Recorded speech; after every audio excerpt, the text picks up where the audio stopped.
ning vaatame siis, milline näeks välja selline karakterdants nagu Passutobe. Paarid on valmis ning kohe-kohe palun teile muusika.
Suur tänu!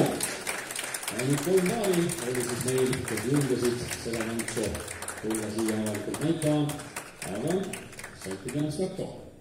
Ning oleme jõudnud Jive'i juurde, mis on siis viimane tants meie kvalifikatsiooniüritusel, seejärel veel siis rumbakarikas 2 grupile, aga kõigepealt E-klassi Jive ning esimene vahetus 3 tantsupaari 25, 27 ning 29 ja võistlusnumbriga 14. 3 tantsupaari 25, 27, 29, arvame teid põrandale.